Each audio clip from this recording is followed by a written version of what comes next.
ଆଜିର ଭିଡ଼ିଓରେ ଆମେ କୋର୍ 3ର ୟୁନିଟ୍ 3 ପଞ୍ଚସଖା ସାହିତ୍ୟର ଗୋଟିଏ ବାକ୍ୟରେ ଉତ୍ତର ଦିଅ ପ୍ରଶ୍ନଗୁଡ଼ିକୁ ଆଲୋଚନା କରିବା। କବି ବଳରାମ ଦାସ କେଉଁ ଶତାବ୍ଦୀର କବି ଥିଲେ? ବଳରାମ ଦାସ 16ଶ ଶତାବ୍ଦୀର କବି ଥିଲେ। ବଳରାମ ଦାସ କେଉଁ ଯୁଗର କବି? ବଳରାମ ଦାସ ପଞ୍ଚସଖା ଯୁଗର ବୟୋଜ୍ୟେଷ୍ଠ କବି। ବଳରାମ ଦାସଙ୍କ ପିତାଙ୍କ ନାମ କଣ? ବଳରାମ ଦାସଙ୍କ ପିତାଙ୍କ ନାମ ସୋମନାଥ ମହାପାତ୍ର। ବଳରାମ ଦାସ କେଉଁ ଖ୍ରୀଷ୍ଟାବ୍ଦରେ ଜନ୍ମଗ୍ରହଣ କରିଥିଲେ? ବଳରାମ ଦାସ 1472 ଖ୍ରୀଷ୍ଟାବ୍ଦ ଠାରୁ 1476 ଖ୍ରୀଷ୍ଟାବ୍ଦ ମଧ୍ୟରେ ଜନ୍ମଗ୍ରହଣ କରିଥିଲେ। ବଳରାମ ଦାସଙ୍କୁ ଚୈତନ୍ୟ ଦେବ କଣ ବୋଲି ସମ୍ବୋଧନ କରିଥିଲେ? ବଳରାମ ଦାସଙ୍କୁ ଚୈତନ୍ୟ ଦେବ ମତ ବଳରାମ ଓ ଗୁରୁଙ୍କ ଗୁରୁ ବା ପରମ ଗୁରୁ ବୋଲି ସମ୍ବୋଧନ କରୁଥିଲେ।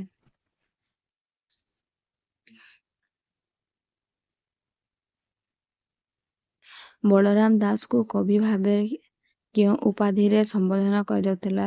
ବଳରାମ ଦାସଙ୍କୁ ଶୂଦ୍ରମୁନି ଉପାଧିରେ ସମ୍ବୋଧନ କରାଯାଉଥିଲା। ବଳରାମ ଦାସଙ୍କ ପ୍ରଧାନ କାବ୍ୟର ନାମ କଣ? ବଳରାମ ଦାସଙ୍କ ପ୍ରଧାନ କାବ୍ୟର ନାମ ଜଗମୋହନ ରାମାୟଣ। ବଳରାମ ଦାସ କେଉଁ ଗଜପତି ରାଜାଙ୍କ ସମକାଳୀନ ଥିଲେ?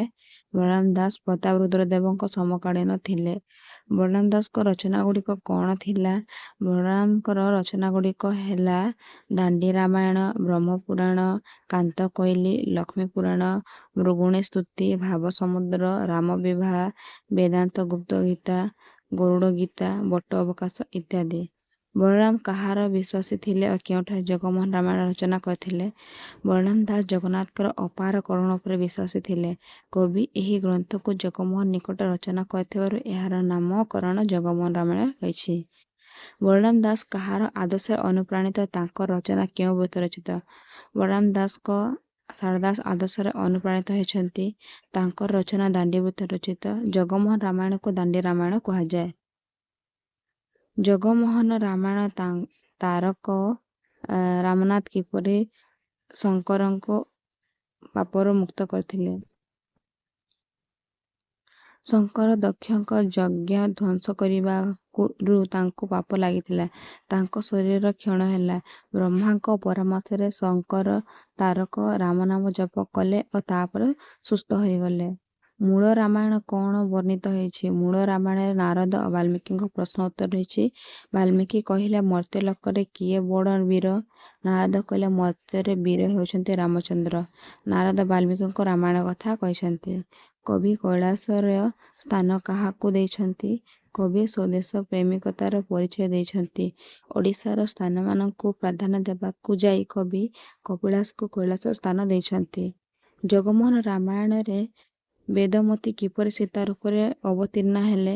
ଜଗମୋହନ ରାମାୟଣରେ ବେଦମତୀ ରାବଣ ପାଇଁ ନିଜ ଅଙ୍ଗକୁ ଅପବିତ୍ର ମନେକରି ଅଗ୍ନିର ଝାସ ଦେଲେ ଓ ପରେ ସୀତା ରୂପରେ ଅବତୀର୍ଣ୍ଣ ହେଲେ। ଜଗମୋହନ ରାମାୟଣରେ ବେଦମତୀ ରାବଣକୁ କିପରି ଅଭିଶାପ ଦେଲେ? ଜଗମୋହନ ରାମାୟଣରେ ବେଦମତୀ କୁଶଧ୍ୱଜ ରାଜାଙ୍କ କନ୍ୟା ବିଷ୍ଣୁଙ୍କ ପତି ରୂପରେ ପାଇବା ପାଇଁ ତପସ୍ୟା କରୁଥିବା ସମୟରେ ରାବଣ ତାଙ୍କୁ ଦେଖି କାମାସକ୍ତ ହୋଇ ଧରିଲା। ବେଦମତୀ କ୍ରୋଧିତା ହୋଇ ବ୍ରହ୍ମ ଅଗ୍ନି ଜାତ କରି ଅଭିଶାପ ଦେଲେ। ରାମଚନ୍ଦ୍ର କାହାକୁ ପ୍ରବୋଧ ବାକ୍ୟ ଶୁଣାଇଛନ୍ତି? ରାମଚନ୍ଦ୍ର ଯେତେବେଳେ ପିତୃ ସତ୍ୟ ପାଳନ କରି ବନକୁ ଗମନ କଲେ ସେତେବେଳେ ଅଯୋଧ୍ୟାବାସୀଙ୍କର କ୍ରନ୍ଦନ ଦେଖି ରାମଚନ୍ଦ୍ର ସେମାନଙ୍କୁ ପ୍ରବୋଧ ବାକ୍ୟ ଶୁଣାଇଛନ୍ତି। ରାମଚନ୍ଦ୍ର କେଉଁଠାରେ ସ୍ନାନ କରି ଦକ୍ଷିଣ ମୁଖ ହୋଇଗଲେ? ରାମଚନ୍ଦ୍ର ଚନ୍ଦ୍ରଭାଗା ତୀର୍ଥରେ ସ୍ନାନ କରି ସେଠାରେ ଦକ୍ଷିଣ ମୁଖ ହୋଇ ଅଗ୍ରସର ହେଲେ। ଚନ୍ଦ୍ରଭାଗା ଏକାମ୍ର ଓ ପୁରୁଷୋତ୍ତମ କ୍ଷେତ୍ରରେ ବିଚରଣ କରିଥିଲେ। କବି କାହାର ପ୍ରାକୃତିକ ସୌନ୍ଦର୍ଯ୍ୟ କଥା କହିଛନ୍ତି? ରାମଚନ୍ଦ୍ର ଚିତ୍ରକୂଟ ପର୍ବତରେ ପ୍ରବେଶ କରି ତାର ପ୍ରାକୃତିକ ସୌନ୍ଦର୍ଯ୍ୟରେ ମୁଗ୍ଧ ହେଲେ। କବି ଏଠାରେ ଚିତ୍ରକୂଟ ପର୍ବତର ପ୍ରାକୃତିକ ସୌନ୍ଦର୍ଯ୍ୟ ସୂଚନା ଦେଇଛନ୍ତି। ରାମଚନ୍ଦ୍ର ଲକ୍ଷ୍ମଣଙ୍କୁ ରୁଦ୍ରାକ୍ଷର ସମ୍ପର୍କରେ କଣ କହିଛନ୍ତି? ରାମଚନ୍ଦ୍ର ଦକ୍ଷିଣାଭିମୁଖେ ଅଗ୍ରସର ହେଲା ବେଳେ ତାଙ୍କର କାନ୍ଧରୁ ରୁଦ୍ରାକ୍ଷ ମାଳାର ସୂତା ଛିଣ୍ଡି ଯାଇଥିଲା। ସେଠାରେ ଗୋଟିଏ ରୁଦ୍ରାକ୍ଷ ପଡ଼ିଗଲା। ଲକ୍ଷ୍ମଣ ପଚାରିବାରୁ ରାମଚନ୍ଦ୍ର କହିଲେ ତହିଁରୁ ଏକ ବୃକ୍ଷ ଜାତ ହେବ ଓ ରାମ ରୁଦ୍ରାକ୍ଷ ନାମରେ ପରିଚିତ ହେବ। ଜଗମୋହନ ରାମାୟଣ ହସ୍ତିନାପୁରର ନାମକରଣ କିପରି ହୋଇଛି? ଐରାବତ ହସ୍ତୀ ଗଙ୍ଗାଙ୍କୁ ରମଣ କରିବାକୁ ପ୍ରାର୍ଥନା କରିବା ପରେ ନିଜ ଗଙ୍ଗା ସ୍ରୋତରେ ଭାସିଯାଇ ଯେଉଁ କୂଳରେ ଲାଗିଲା ସେ ସ୍ଥାନରେ ହସ୍ତିନାପୁର ହୋଇଛି। ରାମଚନ୍ଦ୍ର କାହାର ନାମ ଅନୁସାରେ ରାମଚଣ୍ଡୀ ମନ୍ଦିର ଦେଲେ। ରାମଚନ୍ଦ୍ର ଚନ୍ଦ୍ରଭାଗା ମୁହାଣରେ ଉପନୀତ ହେଲେ। ସେଠାରେ ବୁଲାଇ ଚଣ୍ଡୀ ନାମରେ ଥିବା ଦେବତାଙ୍କୁ ରାମଚନ୍ଦ୍ର ବହୁ ପୂଜା କଲେ ଓ ତାଙ୍କୁ ଉତ୍ତର ମୁଖା କରି ବସାଇ ତାଙ୍କ ନାମ ରାମଚଣ୍ଡୀ ଦେଲେ। ଜଗମୋହନ ରାମାୟଣ ମାଣ୍ଡୁ ପରୀକ୍ଷା କାହାକୁ କୁହାଯାଏ? କୌଣସି ବ୍ୟକ୍ତିକୁ ଚୋରି ବା ଅପରାଧରେ ସନ୍ଦେହ କଲେ କନ୍ଧମାନେ ପରୀକ୍ଷା ନିମନ୍ତେ ଜଳନ୍ତା ନିଆଁରେ ଠିଆ କରାନ୍ତି। ତାହାର ପାଦ ଯଦି ପୋଡ଼ି ନଥାଏ ନିର୍ଦ୍ଦୋଷ ବୋଲି ପ୍ରମାଣିତ ହୁଏ ତାହାକୁ ମାଣ୍ଡୁ ପରୀକ୍ଷା କୁହାଯାଏ। ରାମଚନ୍ଦ୍ର ପ୍ରସ୍ତରରୁ ଚିରି କି ମୂର୍ତ୍ତି ଗଠନ କରିଥିଲେ? ରାମଚନ୍ଦ୍ର ଦେଖିଲେ ଏକ ସ୍ୱଚ୍ଛ ପ୍ରସ୍ତର ପଥର ମଧ୍ୟ ପଡ଼ିଛି। ତାହାର ସାହାଯ୍ୟରେ ସେହି ପ୍ରସ୍ତରକୁ ଚିରି ଖଣ୍ଡିଏ ଦେବୀ ମୂର୍ତ୍ତି ଗଠନ କଲେ। ତାହାକୁ ପାଷାଣ ଚଣ୍ଡୀ ନାମରେ ଅଭିହିତ କଲେ। ରାମଚନ୍ଦ୍ର କେବେ ମାଲ୍ୟବନ୍ତ କୁଟୀରରେ ପଦାର୍ପଣ କଲେ? କିଏ କୁଟୀର ନିର୍ମାଣ କଲେ? ଜ୍ୟେଷ୍ଠ ମାସ ଶୁକ୍ଳ ସପ୍ତମୀ ଦିନ ରାମଚନ୍ଦ୍ର ମାଲ୍ୟବନ୍ତଗିରିରେ ପଦାର୍ପଣ କଲେ। ରାମଚନ୍ଦ୍ରଙ୍କ ଆଦେଶରେ ଲକ୍ଷ୍ମଣ ସେଠାରେ କୁଟୀର ନିର୍ମାଣ କଲେ। କେଉଁଠାରେ ପୁରୁଷ ପ୍ରବେଶ କଲେ ନାରୀର ପରିଣତ ହୁଏ? ପଶ୍ଚିମ ବନକୁ ପ୍ରବେଶ କରିବା ନିମନ୍ତେ ବ୍ରହ୍ମ ରୁକ୍ଷରାଜିଙ୍କୁ ଉପଦେଶ ଦେଇଥିଲେ। ଏହା ଶିବ ପାର୍ବତୀଙ୍କର କିଳି ବନ। ଶିବ ପାର୍ବତୀ ମହାତ୍ମ୍ୟର ସେ ବନରେ ପୁରୁଷ ପ୍ରବେଶ କଲେ ନାରୀରେ ପରିଣତ ହୋଇଯିବ। ରାମଚନ୍ଦ୍ର ବିଷ୍ଣୁ ବିଗ୍ରହ କେଉଁଠାରେ ଦେଖିଲେ? ରାମଚନ୍ଦ୍ର ଏକାତ୍ର ଅବସ୍ଥାନ କରି ଚିତ୍ତୋତ୍ପଳୀ ନଦୀ ତୀରକୁ ଗଲେ। ଦକ୍ଷିଣ ବାରାଣସୀ ଠାରୁ ବିଷ୍ଣୁ ବିଗ୍ରହ ଦେଖିଲେ। ନଦୀରେ ସ୍ନାନ କରି ନଦୀ ତୀରେ ବାଲୁକା ପୂଜା କରି ତାଙ୍କୁ ବାଲୁକେଶ୍ୱର ନାମରେ ନାମିତ କଲେ। ରାମଚନ୍ଦ୍ର ଦାରୁ ବ୍ରହ୍ମକୁ କେଉଁଠାରେ ଦର୍ଶନ କଲେ? ରାମଚନ୍ଦ୍ର ଏକାମ୍ର ବନରେ କିଛି ଦିନ ଅତିବାହିତ କଲେ। ସେଠାରୁ ବାହାରି ରାମଚନ୍ଦ୍ର ପୂର୍ବମୁଖ ହୋଇ ଅଗ୍ରସର ହେଲେ ଓ ନୀଳଗିରିରେ ପ୍ରବେଶ କଲେ। ଦକ୍ଷିଣ ସିନ୍ଧୁରେ ରାମଚନ୍ଦ୍ର ସ୍ନାନ କରି ନୀଳଗିରିରେ ଦାରୁବ୍ରହ୍ମଙ୍କୁ ଦର୍ଶନ କଲେ। ରାମଚନ୍ଦ୍ର ଓ ଲକ୍ଷ୍ମଣ କେତେବେଳେ ଫମ୍ପା ସରୋବରରେ ତୀରରେ ଉପନୀତ ହୋଇଥିଲେ? ଲଙ୍କାର ରାଜା ରାବଣ ସୀତାଙ୍କୁ ପଞ୍ଚବଟୀରୁ ଅପହରଣ କରି ନେବା ପରେ ରାମଚନ୍ଦ୍ର ଓ ଲକ୍ଷ୍ମଣ ଅତ୍ୟନ୍ତ ବ୍ୟାକୁଳ ଭାବରେ ସୀତାଙ୍କର ଅନ୍ୱେଷଣ କରିଥିଲେ। ଏହି ସମୟରେ ରାମଚନ୍ଦ୍ର ଓ ଲକ୍ଷ୍ମଣ ଫମ୍ପା ସରୋବର ତୀରରେ ଉପନୀତ ହେଲେ। କେଉଁ ଅମୂଲ୍ୟ ଗ୍ରନ୍ଥ ଓଡ଼ିଆ ସାହିତ୍ୟର ବିଶେଷ ସ୍ଥାନ ଅଧିକାର କରିଥିଲେ? ଦାଣ୍ଡି ରାମାୟଣ ପାଠ କରିବା ସମୟରେ ପାଠକ ଭକ୍ତ ବଳରାମଙ୍କର ଅପେକ୍ଷା କବି ବଳରାମଙ୍କର କବିତ୍ୱରେ ମୁଗ୍ଧ ହୋଇଯାଇଥାନ୍ତି। ଦାଣ୍ଡି ରାମାୟଣ ଓଡ଼ିଆ ସାହିତ୍ୟର ଏକ ଅମୂଲ୍ୟ ଗ୍ରନ୍ଥ ଭାବରେ ବିଶିଷ୍ଟ ସ୍ଥାନ ରହିଛି।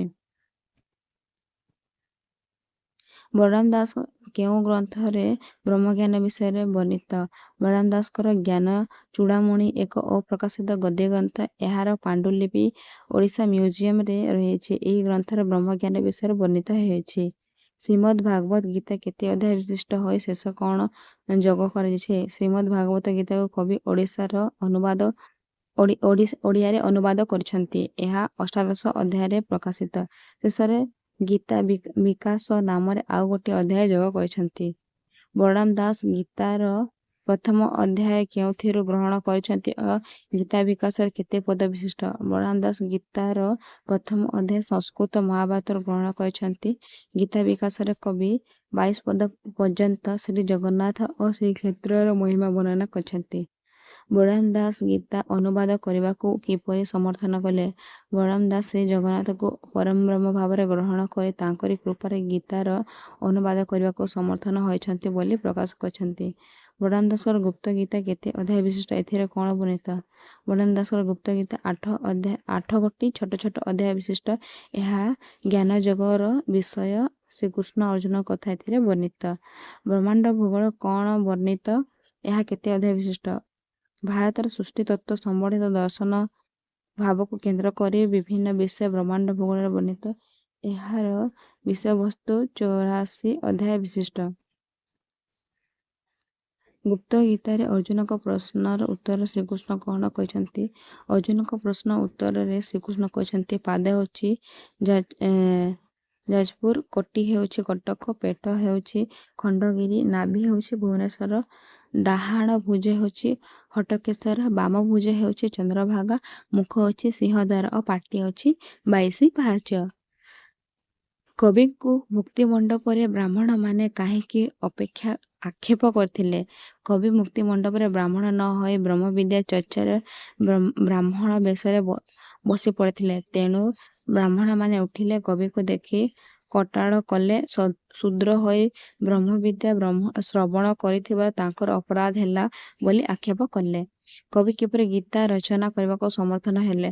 କବି ରାତିରେ ଶୋଇଥିବା ସମୟରେ ଶ୍ରୀ ଜଗନ୍ନାଥଙ୍କ ହୃଦୟରେ ଚିନ୍ତା କଲେ। ଶ୍ରୀ ଜଗନ୍ନାଥ ସ୍ୱପ୍ନ ତାଙ୍କୁ ପ୍ରାକୃତିକ ଭାଷାରେ ଗୀତା ରଚନା କରିବାକୁ ଆଦେଶ ଦେଲେ। ତେଣୁ କବି ଗୀତା ରଚନା କରିବାକୁ ସମର୍ଥ ହେଲେ। ବଳରାମ ଦାସଙ୍କର ବ୍ରହ୍ମାଣ୍ଡ ଭୂଗୋଳର ଏପରି ନାମକରଣ କାହିଁକି ହେଇଛି? ବଳରାମ ଉତ୍କଳୀୟ ବୈଷ୍ଣବ କବି ଓ ଜ୍ଞାନମିଶ୍ର ଭକ୍ତିର ଉପାସକ ଥିବାରୁ ଏହି ଗ୍ରନ୍ଥରେ ଯୋଗ ହିଁ ମୁକ୍ତି ବା ନିର୍ବାଣର ଏକମାତ୍ର ସୋପାନ। ଏଥିରେ ପୃଥିବୀ ଜୀବନ ସମ୍ବନ୍ଧୀ ଆଲୋଚନା ସ୍ଥାନ ପାଇଥିବାରୁ ଏହାର ନାମ ବ୍ରହ୍ମାଣ୍ଡ ଭୂଗୋଳ। ବେଦାନ୍ତ ସାର ଗୁପ୍ତ ଗୀତାରେ ବଳରାମ ଦାସ ବନ୍ଦୀଶାଳାରେ କାହିଁକି ନିକ୍ଷିପ୍ତ ହେଲେ? ବେଦାନ୍ତ ସାର ଗୁପ୍ତ ଗୀତା ଗ୍ରନ୍ଥରେ ବଳରାମ ଦାସ ବେଦାନ୍ତ ବିଷୟରେ ନିଜ ଜ୍ଞାନର ସୂଚନା ଦେଇଛନ୍ତି। ପଣ୍ଡିତମାନେ ସଭାରେ ତାଙ୍କୁ ଉପହାସ କଲେ। ବଳରାମ ଅନଧିକାର ଚର୍ଚ୍ଚା କରିଥିବାରୁ ରାଜାଙ୍କର ଆଦେଶରେ ବନ୍ଦୀଶାଳାରେ ରହିଲେ। ବଳରାମଙ୍କୁ କାହିଁକି ଚୋର ବୋଲି କୁହାଗଲା? ବଟ ଅବକାଶରେ ବର୍ଣ୍ଣନା ଅଛି ଯେ ଜଗନ୍ନାଥଙ୍କ ଚୋରି ହୋଇଥିବା ସ୍ୱର୍ଣ୍ଣ ଝରି ବଳରାମଙ୍କ ପାଖରେ ଥିଲା। ସେ ଆଣି ପାଳିଆ ପଣ୍ଡାକୁ ଦେଲେ। ଏହା ସମ୍ବନ୍ଧ ପ୍ରଚାର ହେଲା ପରେ ବଳରାମଙ୍କୁ ଚୋର ଭାବରେ ସନ୍ଦେହ କରାଗଲା। ବଳରାମଙ୍କର ବିରାଟ ଗୀତା କେତୋଟି ଅଧ୍ୟାୟ? ପ୍ରଥମ ଅଧ୍ୟାୟରେ କ'ଣ ବର୍ଣ୍ଣିତ ହୋଇଛି? ବଳରାମଙ୍କ ବିରାଟ ଗୀତା 12ଗୋଟି ଅଧ୍ୟାୟ ପୂର୍ଣ୍ଣ। ପ୍ରଥମ ଅଧ୍ୟାୟରେ ଅର୍ଜୁନ ଶ୍ରୀକୃଷ୍ଣଙ୍କ ନାମ ତତ୍ତ୍ୱ ବର୍ଣ୍ଣିତ। ଅର୍ଜୁନ ଶ୍ରୀକୃଷ୍ଣ କେତେଗୁଡ଼ିଏ ନାମ ଉଚ୍ଚାରଣ କରି ତତ୍ତ୍ୱ ବିଷୟରେ କହିଛନ୍ତି। ବଳରାମ ଦାସଙ୍କର ସ୍ୱର୍ଣ୍ଣ ଚୋରି ପ୍ରସଙ୍ଗଟି କ'ଣ? ବଳରାମଙ୍କର ଲଙ୍କା ଦର୍ଶନ କରିବାକୁ ଇଚ୍ଛା ଥିଲା। ବଳରାମ ଜଗନ୍ନାଥଙ୍କ ସ୍ୱର୍ଣ୍ଣ ଧରି ଜଗନ୍ନାଥଙ୍କ ପଛରେ ଯାଇଥିଲେ। ଫେରିଲା ବେଳକୁ ଶ୍ରୀ ଜଗନ୍ନାଥ ମନ୍ଦିର ଗଲା ପରେ ବଳରାମଙ୍କ ପାଖରେ ସ୍ୱର୍ଣ୍ଣ ଝରି ରହିଯାଇଥିଲା। ବଳରାମ ଜଗନ୍ନାଥ ଲଙ୍କାରେ ପ୍ରବେଶ ପରେ ବିଭୀଷଣ କ'ଣ ସବୁ ଉପହାର ଦେଇଥିଲେ? ବଳରାମ ଓ ଜଗନ୍ନାଥ ଲଙ୍କାରେ ପ୍ରବେଶ କଲା ପରେ ବିଭୀଷଣ ଶ୍ରୀଜଗନ୍ନାଥଙ୍କୁ ଦର୍ଶନ କରି ଦେବାଙ୍ଗ ବସ୍ତ୍ର, କଳା ମଲ୍ଲି ଫୁଲର ହାର ଓ ମୁକ୍ତମାଳା ଉପହାର ଦେଲେ। ବିଶ୍ୱ ବ୍ରହ୍ମାଣ୍ଡର କିପରି ସୃଷ୍ଟି ହୋଇଛି? ଭଗବାନ ବିରାଟ ରୂପରେ ଶୂନ୍ୟରେ ଥିବା ସମୟରେ ତାଙ୍କ ମନରେ ଭାବନା ଜାତ ହେଲା। ଶୂନ୍ୟରୁ ବିନ୍ଦୁ ଛାଡ଼ିଦେଲେ ବିନ୍ଦୁ ଗଗନରୁ ଖସିଲା। ଧୂମ୍ର ବର୍ଣ୍ଣ ହେଲା। ଧୂମ୍ର ବର୍ଣ୍ଣରୁ ଶକ୍ତି ଓ ଶକ୍ତିରୁ ଓଁକାର। ଓଁକାର ନାମରୁ ବିଷ୍ଣୁ ବ୍ରହ୍ମା ଜଗତ ସମ୍ଭୂତ। ସମଗ୍ର ବିଶ୍ୱବ୍ରହ୍ମାଣ୍ଡ ନାମରେ ପରିବ୍ୟାପ୍ତ। ବଳରାମଙ୍କ ବେଦାନ୍ତ ସାର ଗୁପ୍ତ ଗୀତାଟି କେଉଁ ବୃତ୍ତରେ ରଚିତ? ଏଥିରେ କ'ଣ ସବୁ ବର୍ଣ୍ଣିତ ହୋଇଛି? ବେଦାନ୍ତ ସାର ଗୁପ୍ତ ଗୀତା ଗ୍ରନ୍ଥଟି 11 ଅକ୍ଷରୀର ବୃତ୍ତରେ ରଚିତ। ବେଦାନ୍ତ ସମର୍ଥିତ ଜ୍ଞାନ ମିଶ୍ର ଭକ୍ତି ଯୋଗ ଏଥିରେ ଅଛି। ମନୁଷ୍ୟ ନିଜ ଆତ୍ମାକୁ ଚିହ୍ନି ପାରିଲେ ଭଗବାନଙ୍କୁ ଲାଭ କରିବ। ଯେ ଶରୀରରେ ଭଗବାନଙ୍କୁ ଦେଖନ୍ତି ସେ ପ୍ରକୃତ ଭକ୍ତ। ବଳରାମ ଦାସଙ୍କ ସପ୍ତାଙ୍ଗ ଯୋଗ ସାର ଟୀକାରେ କ'ଣ ବର୍ଣ୍ଣିତ? ଏହି ଗ୍ରନ୍ଥରେ ସପ୍ତାଙ୍ଗ ଯୋଗ ବିଷୟରେ ବର୍ଣ୍ଣିତ। ମଲ୍ଲିକାନାଥ ଶିଷ୍ୟ ଭାବରେ ଗୁରୁ ଗୋରେଖନାଥଙ୍କୁ ସପ୍ତାଙ୍ଗ ଯୋଗ ତତ୍ତ୍ୱ ବିଷୟରେ ପ୍ରଶ୍ନ କରିଛନ୍ତି। ଯୋଗକୁ ସପ୍ତାଙ୍ଗ ଯୋଗ ଭାବରେ ଗ୍ରହଣ କରାଯାଇଛି। ବଳରାମ ଦାସଙ୍କର ବଉଳା ଅଧ୍ୟାୟରେ କ'ଣ ବର୍ଣ୍ଣିତ ହୋଇଛି? ବଳରାମ ଦାସଙ୍କ ବଉଳା ଅଧ୍ୟାୟରେ ବଉଳା ଗାଈ କିପରି ସତ୍ୟର ଆଶ୍ରୟ ନେଇ ବ୍ୟାଘ୍ର ମୁହଁରୁ ରକ୍ଷା ପାଇଛି ସେ ବିଷୟରେ ବର୍ଣ୍ଣିତ ହୋଇଛି। ବଳରାମ ଦାସଙ୍କ ଭାବ ସମୁଦ୍ର ସମ୍ପର୍କରେ ସୂଚନା ପ୍ରଦାନ କର। ବଳରାମ ଦାସଙ୍କ ଭାବ ସମୁଦ୍ର ଜଗନ୍ନାଥଙ୍କର ରଥଯାତ୍ରା ପ୍ରସଙ୍ଗରେ ବର୍ଣ୍ଣନା ହୋଇଛି। ବଳରାମ ରଥଯାତ୍ରା ସମୟରେ ନନ୍ଦିଘୋଷ ରଥ ଉପରକୁ ଯିବା ପାଇଁ ଇଚ୍ଛା ପ୍ରକାଶ କଲେ। ରାଜାଙ୍କ ସେବକମାନେ ଫେରାଇ ଦେଲେ। ବଳରାମ ବାଙ୍କି ମୁହାଣରେ ବାଲି ରଥ କରି ଜଗନ୍ନାଥଙ୍କୁ ପ୍ରଣାମ କଲେ। ବଟ ଅବକାଶରେ ଜଗନ୍ନାଥଙ୍କ ଭଣ୍ଡାର ଘର କ'ଣ ଚୋରି ହୋଇଛି ବୋଲି ପ୍ରଚାର ହେଲା। ବଟ ଅବକାଶରେ ଜଗନ୍ନାଥଙ୍କ ଭଣ୍ଡାର ଘରୁ ଠାକୁରଙ୍କର ସ୍ୱର୍ଣ୍ଣ ଝରି ନ ପାଇ ପଣ୍ଡା ପଢ଼ିହାରୀମାନେ ଚୋରି ହୋଇଥିବାର ରାଜାଙ୍କ ନିକଟରେ ଜଣାଇଲେ। ବଳରାମ ଦାସଙ୍କ ଲକ୍ଷ୍ମୀପୁରାଣ କେଉଁଠି ପାଠ କରାଯାଏ? ଲକ୍ଷ୍ମୀପୁରାଣ ଗ୍ରନ୍ଥଟି ଓଡ଼ିଶାର ଏକ ଜନପ୍ରିୟ ପବିତ୍ର ଗ୍ରନ୍ଥ। ମାର୍ଗଶିର ମାସ ଗୁରୁବାର ଲକ୍ଷ୍ମୀ ପୂଜା ବିଷୟରେ ଏହି ଗ୍ରନ୍ଥଟି ରଚିତ। ଓଡ଼ିଶାରେ ଲକ୍ଷ୍ମୀ ପୂଜା ଲାଗି ମାଣବସା ଦିନ ମାଣ ନିକଟରେ ଏହି ଗ୍ରନ୍ଥଟିକୁ ପାଠ କରାଯାଏ। ବଉଳା ଅଧ୍ୟାୟ ଗ୍ରନ୍ଥରେ ବଉଳାର ବାଟ କିଏ ଅଗାଡ଼ିଥିଲା? ବଉଳା ଅଧ୍ୟାୟ ଗ୍ରନ୍ଥରେ ବଉଳାର ବାଟ ନିପୁଆ ନାମକ ବ୍ୟାଘ୍ର ଅଗାଡ଼ିଲା। 7 ଦିନ ହେଲା ସେ କିଛି ଖାଇନାହିଁ। ବଉଳାକୁ ଖାଇବ ବୋଲି କହିଥିଲା। ବଉଳା ତାର ପୁଅ ନିକଟରେ କ'ଣ ପ୍ରକାଶ କରିଛି? ବଉଳା କାନ୍ଦିବାର ଦେଖି ତା ପୁଅ ତାକୁ କାନ୍ଦିବାର କାରଣ ପଚାରିଲା। ବଉଳା ନିପୁଆ ବ୍ୟାଘ୍ର ଖାଇବା ପ୍ରସଙ୍ଗ ତା ପୁଅ ଆଗରେ କହିଥିଲା। ତାପରେ ତାର ପୁଅ ନିପୁଆ ବାଘ ନିକଟକୁ ଗଲା। ବଉଳା ଉଦ୍ଧାର ପାଇଲା। ବ୍ୟାଘ୍ର ବଉଳାକୁ କାହିଁକି ଛିଡ଼ା ହେଲା ବ୍ୟାଘ୍ର ବଉଳାକୁ କାହିଁକି ଛାଡ଼ିଦେଲା? ବଉଳା ଯେତେବେଳେ ବ୍ୟାଘ୍ରର ସତ୍ୟ ରକ୍ଷା କରି ବ୍ୟାଘ୍ର ପାଖକୁ ଆସିଲା, ଜଗନ୍ନାଥ ବ୍ୟାଘ୍ରର କଣ୍ଠରେ ବସିଲେ। ବଉଳାକୁ ଦେଖି ବ୍ୟାଘ୍ର କହିଲା, ସେ ତାକୁ ଖାଇବ ନାହିଁ। ସେ ଘରକୁ ଫେରିଗଲେ ବ୍ୟାଘ୍ର ତା ଦେହ ଛାଡ଼ିବ। ବଉଳା ଅଧ୍ୟାୟରେ କୁବେର ସାହୁ କିପରି ତାର ଧନଜନ ଫେରି ପାଇଲା। ଗୋଟିଏ ଗାଈକୁ କଂସେଇମାନେ ନେଇ ଯାଇଥିଲେ। ଗାଈ କୁବେରକୁ ସାହୁର ଆଶ୍ରୟ ଚାହିଁଲା, ମାତ୍ର ପାଇଲା ନାହିଁ। କଂସେଇମାନେ ଗାଈକୁ ମାରିଲେ। କୁବେର ସାହୁକୁ ପାପ ଲାଗିଲା। ତାର ଧନଜନ ସବୁ ଚାଲିଗଲା। ଦିନେ ବ୍ରାହ୍ମଣ ରୂପ ଧରି ଭଗବାନ ତା ନିକଟରେ ଉପସ୍ଥିତ ହୋଇ ଦୁଃଖ ଦୂର କଲେ। ସବୁ ଧନଜନ ସେ ଫେରି ପାଇଥିଲା। ଲକ୍ଷ୍ମୀ ପୁରାଣରେ ଲକ୍ଷ୍ମୀ ବ୍ରାହ୍ମଣୀ ବେଶ କାହାକୁ ଦେଖାଇ ଦେଲେ?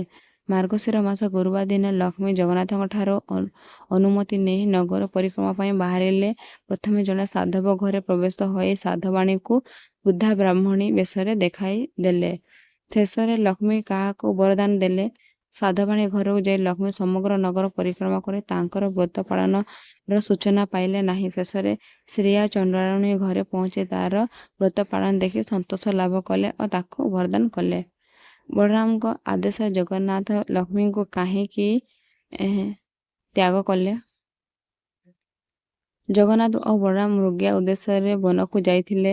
ଶ୍ରେୟା ଚଣ୍ଡାଳୁଣୀ ଘରେ ଲକ୍ଷ୍ମୀଙ୍କ ପ୍ରବେଶ ବଳରାମ ଜାଣିପାରିଲେ। ଲକ୍ଷ୍ମୀଙ୍କ ଆଚରଣ ପାଇଁ ଆପତ୍ତି କଲେ। ବଳରାମଙ୍କ ଆଦେଶ ଲକ୍ଷ୍ମୀଙ୍କୁ ଜଗନ୍ନାଥ ତ୍ୟାଗ କଲେ। ବଳରାମ ଦାସ କାନ୍ତ କୋଇଲି କ'ଣ ବର୍ଣ୍ଣନା କରିଛନ୍ତି? କାନ୍ତ କୋଇଲି ପୁରପଲ୍ଲୀରେ ଆଦୃତ ରାବଣ ସୀତାଙ୍କୁ ହରଣ କରିବା ନେବା ସମୟରେ ସୀତା ବିଷାଦାତୁରା ହୋଇ ନିଜର ଅନ୍ତର ବେଦନା କୋଇଲି ଆଗରେ ପ୍ରକାଶ କରିଛନ୍ତି। କାନ୍ତ ରାମଚନ୍ଦ୍ରଙ୍କ ଉଦ୍ଦେଶ୍ୟ ସୀତାଙ୍କର ବିଳାପର ନାମ କାନ୍ତ କୋଇଲି ହୋଇଛି। ଲକ୍ଷ୍ମୀ ପୁରାଣରେ ଦୁଇ ଭାଇ ଶେଷରେ କାହାର ଦ୍ୱାରସ୍ଥ ହୋଇ ଅନ୍ନ ଭୋଜନ କଲେ? ଲକ୍ଷ୍ମୀ ପୁରାଣରେ ଲକ୍ଷ୍ମୀଙ୍କ ଅଭିଶାପରେ ଜଗନ୍ନାଥ ବଳରାମ ଅନ୍ନ ନ ପାଇ ଦ୍ୱାର ଦ୍ୱାର ହୋଇ ବୁଲିଲେ। ଧନ ସମ୍ପତ୍ତି ସବୁ ଉଭେଇଗଲା। ଶେଷରେ ଲକ୍ଷ୍ମୀଙ୍କ ଦ୍ୱାରସ୍ଥ ହୋଇ ଅନ୍ନ ଭୋଜନ କଲେ। ଜଗନ୍ନାଥ ଦାସ କେବେ ଓ କେଉଁଠି ଜନ୍ମ ହୋଇଥିଲେ? ତାଙ୍କର ପିତାଙ୍କ ନାମ କ'ଣ ଥିଲା? ଜଗନ୍ନାଥ ଦାସ 1492 ବା 93 ଖ୍ରୀଷ୍ଟାବ୍ଦରେ ତାଙ୍କ ଜନ୍ମ ହୋଇଥିଲା। ପୁରୀ ନିକଟସ୍ଥ କପିଳେଶ୍ୱର ଶାସନର ଭାଦ୍ରବ ମାସ ଶୁକ୍ଳ ପକ୍ଷ ଅଷ୍ଟମୀ ତିଥିରେ ସେ ଜନ୍ମ ହୋଇଥିଲେ। ତାଙ୍କ ପିତା ଭଗବାନ ଦାସ ଓ ମାତା ପଦ୍ମାବତୀ ଥିଲେ। ଜଗନ୍ନାଥ ଦାସ ଅତିବଡ଼ି ଉପାଧି ପାଇବା ପରେ କେଉଁ ନାମରେ ପରିଚିତ ହେଲେ ଓ କେତେ ବୟସରେ ସେ ଚୈତନ୍ୟଙ୍କ ସହିତ ରହିଥିଲେ? ଜଗନ୍ନାଥ ଦାସ ଅତିବଡ଼ି ଉପାଧି ପାଇବା ପରେ ଅତିବଡ଼ି ଜଗନ୍ନାଥ ଦାସ ନାମରେ ପରିଚିତ ହେଲେ। ତାଙ୍କୁ 24 ବର୍ଷ ବୟସ ହେବା ଠାରୁ ସେ ଶ୍ରୀ ଚୈତନ୍ୟଙ୍କ ସଖା ଭାବେ ରହିଥିଲେ। ଜଗନ୍ନାଥ ଦାସଙ୍କର ଜୀବନ ଚରିତ୍ର ସଂଗ୍ରହ ପାଇଁ କାହା ଉପରେ ନିର୍ଭର କରିବାକୁ ପଡ଼ିଥାଏ?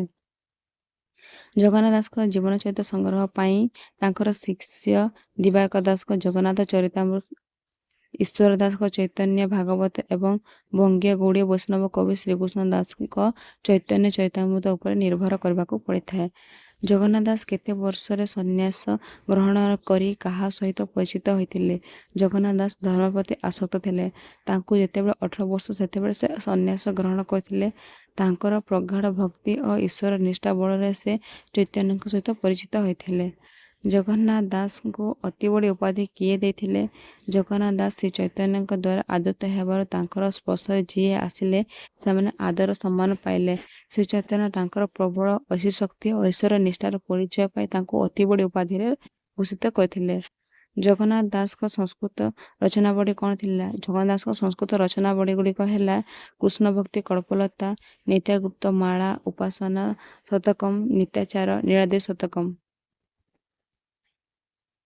ଜଗନ୍ନାଥ ଦାସଙ୍କ ରଚନାଗୁଡ଼ିକ କ'ଣ ଥିଲା?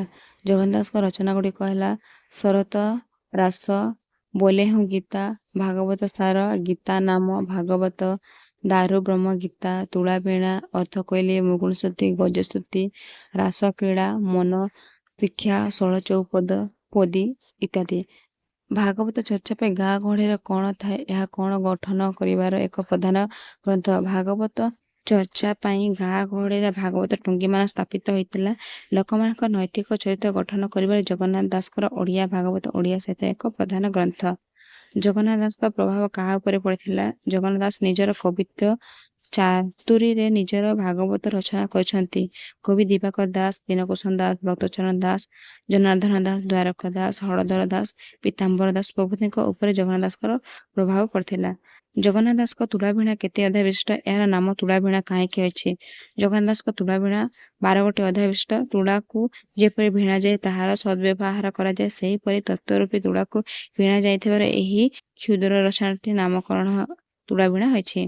ଜଗନ୍ନାଥ ଦାସ ତାଙ୍କର ଭାଗବତ କେତେ ସ୍କନ୍ଧ ପର୍ଯ୍ୟନ୍ତ ଲେଖିଥିଲେ? ଏଥିରେ କେଉଁ ଭକ୍ତି ପ୍ରାଧାନ୍ୟ ରହିଛି? ଜଗନ୍ନାଥ ଦାସ ତାଙ୍କର ଭାଗବତକୁ 11 ସ୍କନ୍ଧ ପର୍ଯ୍ୟନ୍ତ ଲେଖିଥିଲେ। ତାଙ୍କର ଭାଗବତ ଜ୍ଞାନ ମିଶ୍ରା ଭକ୍ତିର ପ୍ରଧାନ ରହିଛି। ଜଗନ୍ନାଥ ଦାସଙ୍କର ରାସକ୍ରୀଡ଼ା କ'ଣ ବର୍ଣ୍ଣିତ ହୋଇଛି? ଜଗନ୍ନାଥ ଦାସଙ୍କ ରାସକ୍ରୀଡ଼ାରେ ଗୋପୀଙ୍କର ରାସ ବର୍ଣ୍ଣିତ, ରାସ ଲୀଳା ସହିତ ଆଧ୍ୟାତ୍ମିକ ବିଷୟ ବର୍ଣ୍ଣିତ। ଭାଗବତ ଦଶମ ସ୍କନ୍ଧର 5ଗୋଟି ଅଧ୍ୟାୟ ଏହି ଗ୍ରନ୍ଥରେ ସ୍ଥାନିତ ପାଇଛି। ଦାରୁବ୍ରହ୍ମର ପିଣ୍ଡକୁ କିଏ ଉତ୍ତୋଳନ କଲେ? ବସୁସବର ବାଙ୍କି ମୁହାଣରେ ଦାରୁବ୍ରହ୍ମଙ୍କ ପିଣ୍ଡ ଦର୍ଶନ କରି ଆଶ୍ଚର୍ଯ୍ୟ ହେଲେ। ବ୍ରହ୍ମାଙ୍କ ଆଦେଶରେ ସେ ପିଣ୍ଡ ଉତ୍ତୋଳନ କଲେ। ଜଗନ୍ନାଥ ଦାସଙ୍କର ଦାରୁବ୍ରହ୍ମ ଗୀତା କେତେ ଅଧ୍ୟାୟ ବିଶିଷ୍ଟ? ଏଥିରେ କ'ଣ ବର୍ଣ୍ଣିତ ହୋଇଛି? ଜଗନ୍ନାଥ ଦାସଙ୍କ ଦାରୁବ୍ରହ୍ମ ଗୀତା 3 ଅଧ୍ୟାୟ ବିଶିଷ୍ଟ। ଶ୍ରୀକୃଷ୍ଣଙ୍କର ଦେହ ତ୍ୟାଗ କରି ଦାରୁବ୍ରହ୍ମ ରୂପରେ ନୀଳଗିରିରେ ଅବସ୍ଥାନ କରିବା ଏହି ଗ୍ରନ୍ଥରେ ବର୍ଣ୍ଣିତ। କାହା ଆଜ୍ଞାରେ ନୃପତି ମନ୍ଦିର ନିର୍ମାଣ ହେଲା? ବସୁ ଶବର ପିଣ୍ଡକୁ ନେଇ ପୂଜା କଲା। କିଛି ଦିନ ପରେ ଶବର କନ୍ଦମୂଳ ଭୋଗ ଲଗାଇଲା। ଦେବତା ତାଙ୍କୁ ଗ୍ରହଣ କଲେ ନାହିଁ। ଦେବତା ଆଜ୍ଞାରେ ନୃପତି ମନ୍ଦିର ନିର୍ମାଣ କରାଗଲା। ଜଗନ୍ନାଥ ଦାସ ଗୁପ୍ତ ଭାଗବତରେ କ'ଣ ବର୍ଣ୍ଣନା କରିଛନ୍ତି? ଜଗନ୍ନାଥ ଦାସ ଗୁପ୍ତ ଭାଗବତ ଗ୍ରନ୍ଥରେ ଏକାଦଶୀ ମାହାତ୍ମ୍ୟ, ବ୍ୟାସଙ୍କର ଜନ୍ମ, ଶୁକଙ୍କର ଜନ୍ମ ବିବରଣୀ, ଯୋଗ ସାଧନା ଦ୍ୱାରା ମୁକ୍ତ ପନ୍ଥାର ବୈଶିଷ୍ଟ୍ୟ ବର୍ଣ୍ଣନା କରିଛନ୍ତି।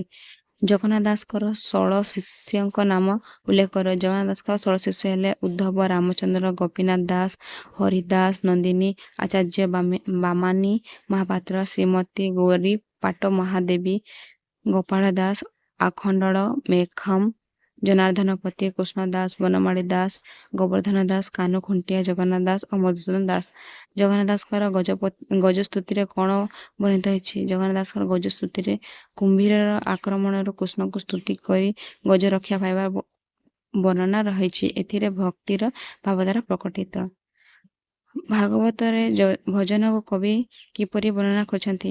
ଭାଗବତ ଭଜନରେ କବି 12 ସ୍କନ୍ଧ ପର୍ଯ୍ୟନ୍ତ ଭାଗବତ ଥିବା ବିଷୟଗୁଡ଼ିକ ଗୋଟିଏ ପାଦରେ ବର୍ଣ୍ଣନା କରିଛନ୍ତି। ଏହି ଭଜନ 6 ପଦ ବିଶିଷ୍ଟ।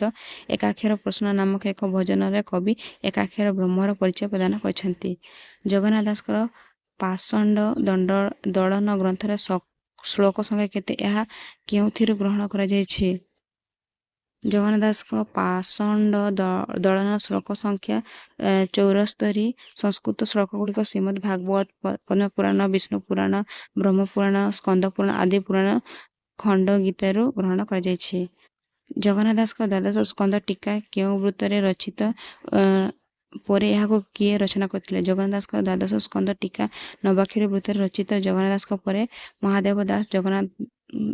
ମହାଦେବ ଦାସ ଭାଗବତ ଦ୍ୱାଦଶ ଓ ତ୍ରୟୋଦଶ ସ୍କନ୍ଧ ରଚନା କରିଥିଲେ। ଏଥିରେ ଶୁକ ପରୀକ୍ଷିତ ଭକ୍ତି ବର୍ଣ୍ଣିତ ହୋଇଛି। ଆଜିର ଭିଡ଼ିଓରେ ଆମେ ଗୋଟିଏ ବାକ୍ୟର ଉତ୍ତର ଦେଇ ପ୍ରଶ୍ନଗୁଡ଼ିକ ଆଲୋଚନା କଲେ। ପରବର୍ତ୍ତୀ ଭିଡ଼ିଓରେ ପୁଣି ଦେଖା ହେବା।